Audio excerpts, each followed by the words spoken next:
Slide into death. I'm Jason Horton. I'm Rebecca Lieb. And this is Ghost Town.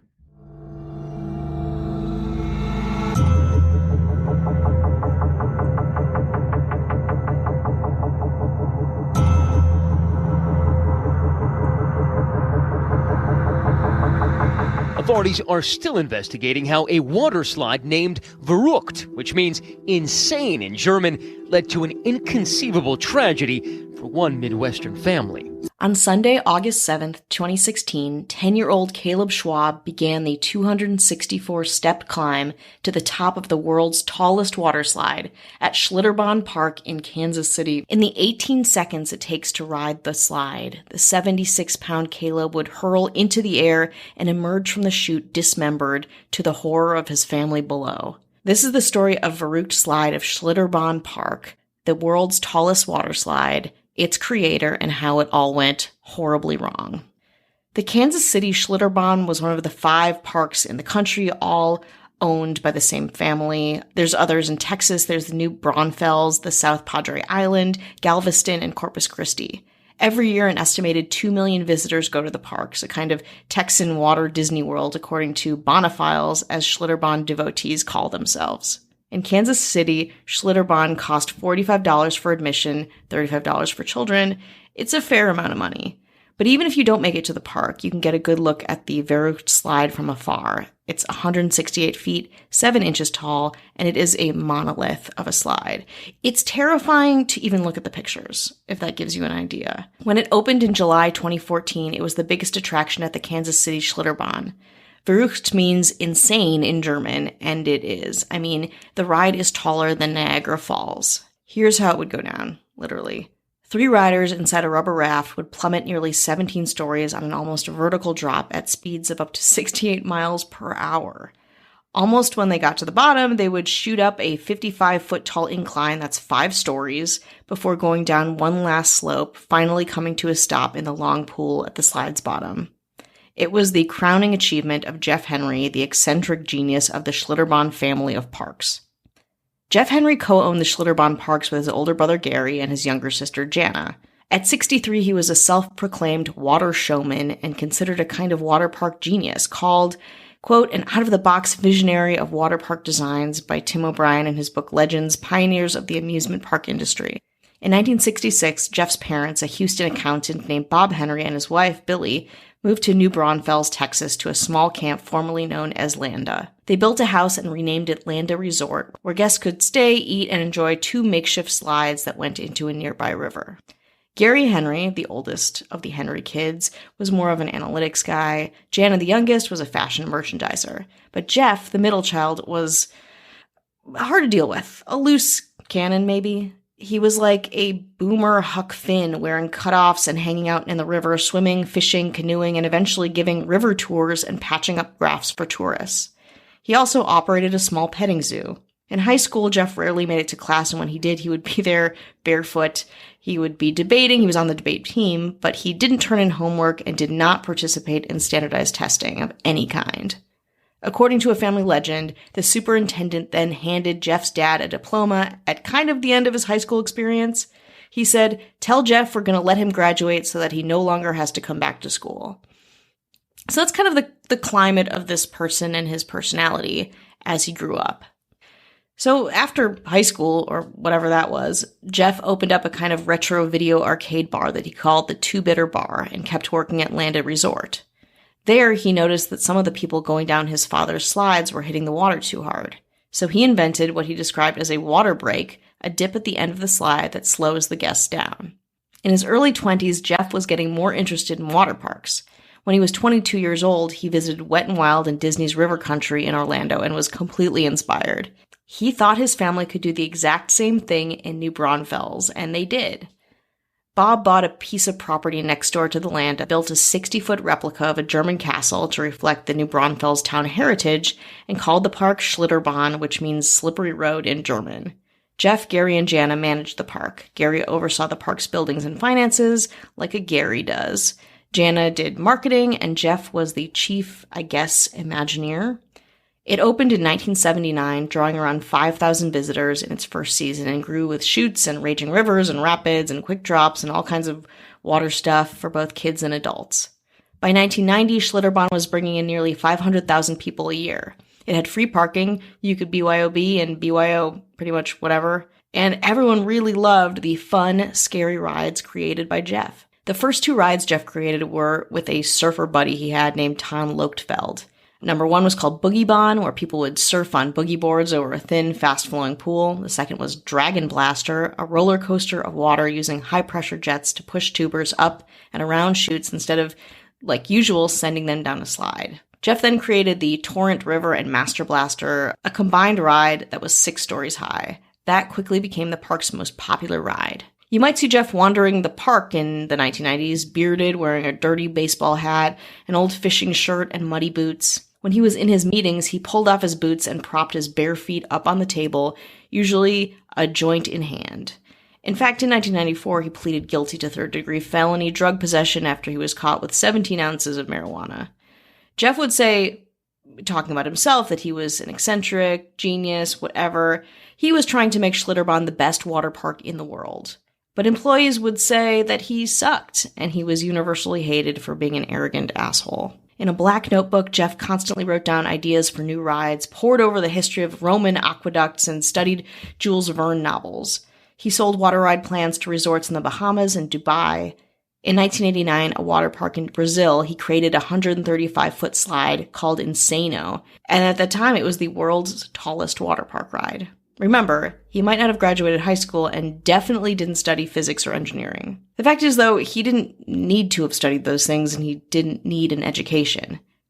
U.S. water park rides are not super federally regulated. It's up to the state to inspect parks or insurers of the water parks to make sure they're up to par. Texas law says the park must obtain a $1 million liability policy for each of its rides and must have all rides inspected once a year by an inspector hired by the insurance company. But that person doesn't need any qualifications aside from being hired by that insurance company. In other words, it's kind of a free-for-all.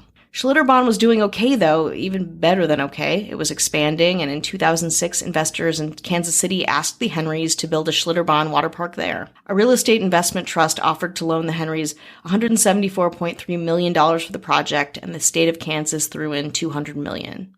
When the park opened in 2009, it was much smaller than imagined, so Jeff needed a big draw. He was approached by a couple producers from the Travel Channel who said they were looking for a terrifying season premiere of their show Extreme Water Parks.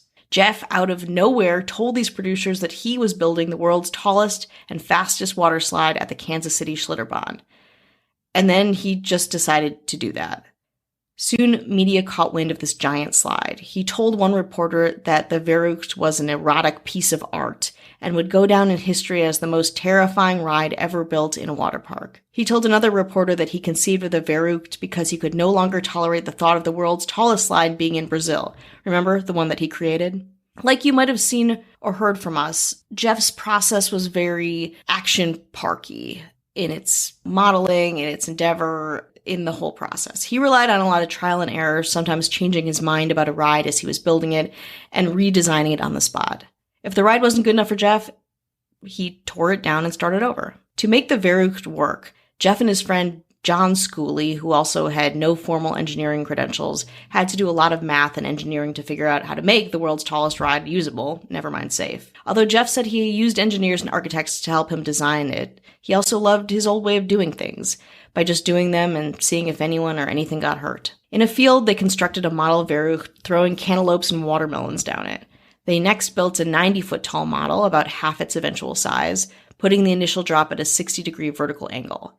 Followed by a camera crew from Extreme Water Parks, Jeff loaded a raft with sandbags and sent it down the slide. It lifted off the chute and went airborne, landing yards away. With no mathematical answer to this, Jeff kept the hype of the slide up. In fact, he seemed obsessed with the Verrückt and not in a good or productive way. It is a seriously dangerous piece of equipment today because there are things that we don't know about it, he said at one point. If we mess up, it could be the end. I could die going down this ride. Later, he credited these sensational statements to the TV producers to add drama. He also said that the failures of the 90-foot model were faked at the request of the Extreme Water Parks producers. But, it still got made. On April 25th, 2014, Kansas Governor Sam Brownback and officials from the Guinness Book of World Records proclaimed that the Verrückt was the tallest water slide in the world. Days later, Jeff dismantled 2/3 of the slide. The raft was going too fast and the G-forces were so powerful that passengers might pass out. Even an astronaut couldn't handle it, Jeff would say to Texas Monthly. But then it was time for humans to try it. But before we get on the slide, let's take a little break. It looks like summer might be almost normal. And with that, people will be getting out for long overdue vacations. For me, I'm looking forward to getting back into an actual movie theater. And as usual, playing Best Fiends like crazy. It's that little summer refreshment. And my perfect go-to when I need a break from researching true crime and the paranormal. Best Fiends is the perfect travel companion or that much-needed break. You can take Best Fiends with you everywhere. Collect more of your favorite cute characters while you're waiting for that movie to start. Or soak up a little more sun as you try to defeat just one more challenging level. I'm at level 650, and Best Fiends has over 5,000 levels, so the fun is endless. Every time you play, there's always something new to experience. Make the most of your summer downtime and spend some time with your favorite fiends. Download Best Fiends free on the Apple App Store and Google Play for free today. That's friends without the R, Best Fiends. Hi, my name is Lauren Ash. You may know me from starring in TV shows like Superstore or She-Ra or Scare Tactics. And I'm her sister, Christy Oxborough, semi-professional researcher and fully certified internet sleuth. And together, we are the hosts of True Crime and Cocktails, your new favorite true crime deep dive podcast. In season 1 of our show, we extensively researched all of the new Netflix Unsolved Mysteries episodes. And beginning in January 2021, season 2 will be a famous fatalities edition. From mysterious celebrity deaths to famous unsolved cases, we'll be bringing you more boozy true crime convos. So put on your PJs, pour yourself a drink, and join our True Crime Slumber Party. New episodes of True Crime and Cocktails drop every Tuesday. Hi, hello, how are you? Hello. How are you doing? Are we good out there? Are you using WebMD to diagnose yourself? Please don't. Don't Please do don't that. do it. Don't even go on the internet. In fact, throw your computer out the window. Wait, don't do that. Don't do that. Don't. Yeah, because, if you're using your computer to listen to us right now. Well, you're using your phone, right? Yeah. What are Well, you, an old Zune? radio? Maybe using a Zune. We want to say hello to everyone who's listening. Thank you to all of our patrons. And of course, the low taxes of our government. But we're willing to pay more, of course. We'll always pay more. We'll always pay more. That's the kind of people we are. Mhm. I want to say hello to our mayors, Ashley Matson. Hello? Joshua Lambert. Hello? Ben Forsyth. Hello? Dara Rosenzweig. Hello? I think that's right. That's right. I think it is. You all get hellos. Equally. And from that mansion on top of the hill, Ah, our governor, Avian Noble. Avian. A double hello. So if you want bonus episodes, early access with no ads or chit chat, listen, if you're like, I'm a very busy person now. Mm-hmm. I want to listen to all these episodes, Whoa. but I don't want to hear any of the BS. Sorry, I cursed. Damn. You can go to patreon.com/ghosttownpod, or you can click the link in the description. Also have a new YouTube video out as a compliment to the dark history of Chippendales. Awesome. So if you want to see my face saying it with some other images, Oh. you can go to youtube.com/Jason Horton or click the link in the description. Now, the part, this is tying the whole week, maybe month, maybe year together. Oh, boy. Apple Podcast reviews. If you've left one, thank you. If you haven't yet, go for Thank it. you. Give it a subscribe, or any platform, give it a subscribe, 5 stars. If it's out of 70 stars, give it more than 5. Damn. But if it's out of 5, that'd be weird, right? It's That'd be so many stars. 70, 43 stars. Is that good or not? I don't know. We wouldn't have to worry about getting Whole something galaxy. that high. No, never. Excellent hosts and topics, 5 stars. Rebecca perked up. Just letting people know. I did. This is normally she takes a nap. So You don't understand. I usually curl up under the desk while Jason reads these. I love this podcast. Maybe it's partly because I'm from New Jersey. What's up? That I appreciate the sardonic and no nonsense approach. TBH, I want to be friends with the host. Done. Easy. No nonsense? No nonsense. That's the first time we've ever been called no Yeah. nonsense. A lot of no's, but not no yeah, nonsense. I feel like we're all nonsense. Anyway, I'm a seasoned lover of all things paranormal, unexplained, historical. I subscribe to Weird New Jersey, which is great. Hell yeah. Love Weird New Jersey. Amazing. As well as the other weird history topics and publications. There's rarely a podcast out there that presents topics I'm unfamiliar with. Yet Ghost Town manages to do it almost every week. The hosts are often the very first to present stories on topics that other podcasts will later pick up on, sometimes years in advance. I love the banter and actually fast forward to listen to the reviews first before going back and finish the episode. It's funny, fascinating, and definitely more entertaining than lore. What? Sorry, Lore. Oh my! That's a throwback. Losing it. That's a throwback to another review we have. Yeah. For the record, Lore's great. We Lore's love everybody. great. Everyone's great. For sure. One world, one podcast world. That's right. We lift each other up. That is from Claire P. 243 from the U.S. plus A. Oh, my favorite compliment. I mean, I love all compliments all the time, always 24 hours a day, 7 days a week. But I love when people say that they haven't heard stuff and we cover it first. That's fun because I do a deep dive. I dig in. I'm digging away at the internet, just trying to find a beautiful diamond in the rough. I have seen, there's been times where I've seen us do an episode and then see that somebody else has done one. Trailblazers. But then there's sometimes I see like ones that people do and I was like, oh, we did that one. Yeah. But it's all, you know what I mean? It's all out there. Everyone's interested in the same thing. It's just when can you get to that? Or when you're like, sometimes it's like, I'm in the mood for like a weird slide. Sometimes I want my slide totally normal. Oh, normal? Yeah. No depths? Why be normal? Damn. Yeah, I mean, the same thing. I think I think we all grew up with a lot of similar cases, and you hear something on someone else's podcast, you're like, oh, we haven't covered that. I have this angle on this. I should do that. Or you're like, that's huge. Like, the Donner Party kind of a thing where I'm like, I've been trying to get my head around covering it. And obviously that's a really popular case. But. And sometimes other podcasting, they just do such a good job. It's like, and it's such a hot, big ticket item, I guess. Yeah. It's like, why bother? Don't touch it. Now, I do have one really nice review from our Ghost Town podcast YouTube channel where I post the episodes too for people to find. So this one is, I don't have Apple Podcasts, so I'm reviewing here. I really enjoy this podcast. I've been listening on Google Podcasts for a while and finally decided to head to YouTube. Their faces don't match what I expect. Just hearing their voices. That's what I want to assume. Yeah, we're just too hot for our voices. And I don't know what the average podcast. I feel like a lot of podcasters I see, they look like so cool to me. Yeah, like, I don't know, maybe because the kind of podcast we are, they're just like dark and I'm weird. I'll chase ghosts and like whatever. I use my liquid eyeliner correctly. Yeah, okay, relax. I listen while working from home. I just can't get enough. Sometimes I listen to the break in the middle. Sometimes I don't. Yeah. Okay. It's your prerogative. But freedom of choice. But it's not that hard to skip right over if you're not into it. I'll be listening in the indefinite future. That is from Cassandra Cullen. Thanks, Cassandra. Thank you. Incredible. And she looks kind of cool with cool glasses. So that's nice. I like cool glasses. Sometimes I see I send it to Rebecca. Sometimes like Swindled, one of our favorites.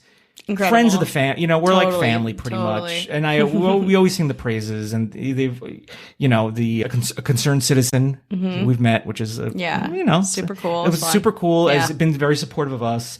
But the people that wear Swindled merch are so cool. They're so cool. It's like, what? Yeah. I don't understand. It's like everyone's like a suicide girl. It's very kind true. of. Everyone's just so like your bangs lay just right. Yeah. And it's like, how am I'm an aging white person in this tiny crop top. I don't look like the models. Swindled. Why don't I look like the models? But they have cool merch, so maybe that has something to do with it. Okay. Yeah. Well, let's slide out of these compliments and right back into a dark part of amusement park history, the Verrucht.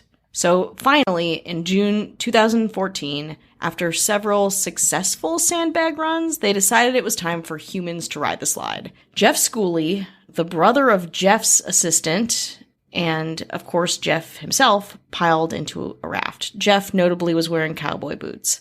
He said, "Well, man, if I don't ever see you again, it's been fun." And they went down the slide. But they didn't make it that far on the first attempt.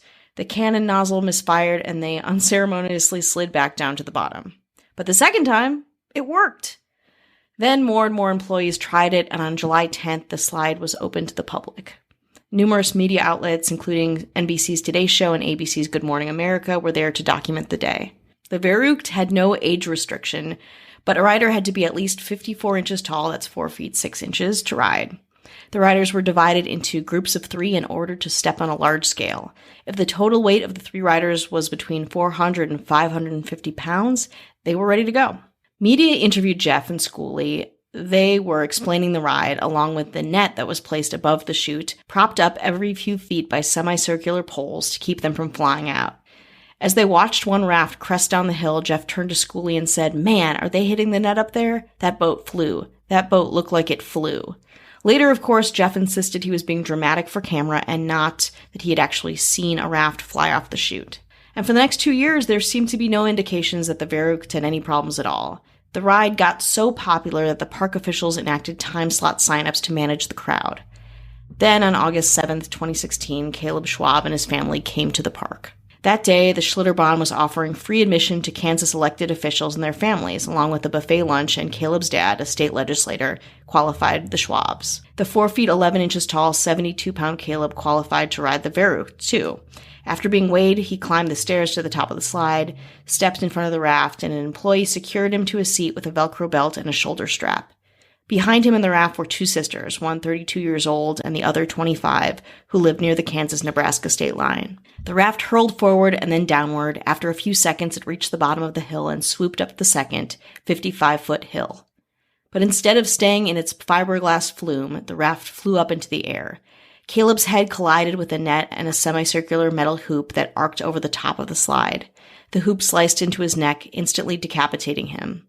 His head and body flew out of the raft and landed on the chute. Waiting for Caleb at the bottom of the Verrucht was one of his brothers and lots of other people. As the boy's body slid into the run-out pool, chaos ensued. Mercifully, the crowd prevented Caleb's mother from witnessing the scene. It was as horrible a moment as you could imagine, a person who was there recounts to Texas Monthly. A nightmare beyond comprehension. I can't even begin to describe it. The Henrys made no public comment about the death of Caleb Schwab. The Schlitterbahn issued a statement from company spokesperson Winter Prosapio saying, "We honestly didn't know what happened." She added that Schlitterbahn was deeply and intensely saddened for the Schwab family and all who were impacted by the tragic incident. A detective interviewed 29-year-old Tyler Miles, the director of operations, who had been working at the park since 2013 and advanced all the way to director of operations from construction worker. He said he was so confident in the ride's safety that on the very day that Caleb was killed, he had brought his wife to the park to ride it. Schlitterbahn employees were required to submit regular ops reports about the rides they monitored, and the Verrucht had lots of problems. Riders said their shoulder straps had busted loose or their raft had caught air. "Our boat 100% went off the tracks," one woman said. A former park lifeguard said Verrucht had terrified him and his coworkers, and nobody wanted to test the ride in the morning before the park opened. And apparently they would test the ride 3 different times to ensure its safety. Volunteering for that job was not something that anyone wanted to do. 11 Schlitterbahn customers said they had been injured on the Verrucht between August 31st, 2014 and August 5th, 2016, 2 days before Caleb's death.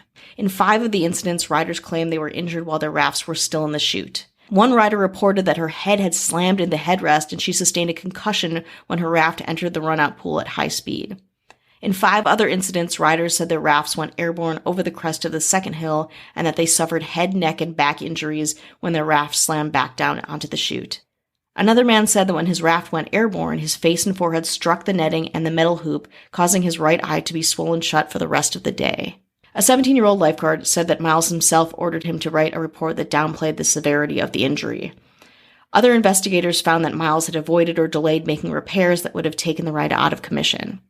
According to other investigators, Miles hadn't even ordered repairs when a Schlitterbahn manager informed him on July 15, 2016, 3 weeks before Caleb's death, that the maintenance work on the Verrucht's brake system was a priority. On July 3, 2014, 1 week before the ride's opening, an engineering firm hired by Jeff and Schooley performed accelerometer tests on Verrucht's rafts and issued a report suggesting that there was a chance the rafts would go airborne on the second hill. The ride opened anyway, with the weight range unchanged. In 2017, the Schwab family got a $20 million settlement. The 2 sisters who rode behind Caleb, both of whom suffered incredible facial injuries, also received a settlement. Still, Jeff and his siblings made no public statement. The Verrucht was shut down, now not a ride but a piece of forensic evidence. It was torn down soon after. This past spring, Kansas City prosecutors began meeting with a grand jury, and in late March, the jury issued indictments to Jeff Henry, John Schooley, and Tyler Miles, all pleading not guilty. Before Jeff's arraignment, his 39-year-old daughter, Amber, raced to Walmart to buy her father something resembling a suit. As he walked out of the courthouse, a reporter asked if he had any training in engineering or physics. No comment, Jeff said. One of his lawyers acknowledged that Jeff didn't have such training either. He added, "Neither did Henry Ford, and he built the car." Currently, Jeff Henry keeps a very low profile in Texas, and the Henrys laid off most of Jeff's design and construction staff. Jeff endured another bad bout of publicity when, in September 2013, Jeff's second wife claimed in divorce papers that he had assaulted, battered, beat, and tormented her during their nearly 5-year marriage, and that his use of alcohol and drugs had contributed to the horrific assaults. Jeff Henry still maintains that he has done nothing wrong and that he was never told about the 11 injuries on the Verrucht prior to Caleb's death, nor was he told about the 2016 maintenance problems. Verrucht, he said, is the state-of-the-art technology. I thought we had designed the biggest, baddest thing ever built, a ride that could operate safely and never have a serious accident ever. This case goes to trial next year, 2022, and the Schlitterbahn, still open, is struggling. It's a tragedy, Jeff said. We were a Texas tradition, and now it's over. Man, this guy clings to every piece of his ego up until the very end.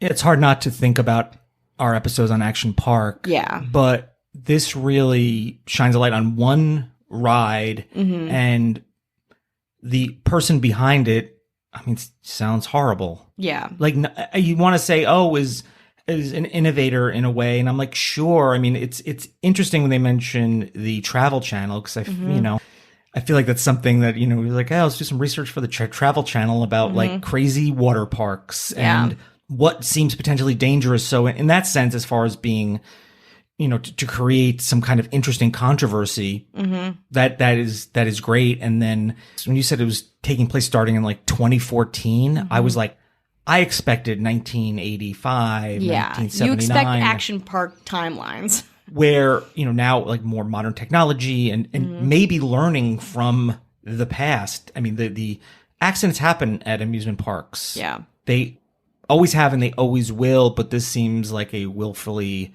ignorant, having people build things that have no qualifications, hiring people that have no experience just because, I work here. Well, now do this. He's like, I don't know experience in that. And they're like, so? Yeah, exactly. And like, in a wider scope of this type of personality and this person, like the idea of like a creative genius, and this is like, I've seen this guy in my own workplaces. Like, we all know these people who are like revered because they're creative, I guess. And it's like, that's not all it takes. You can't also be unqualified and asshole and abusive.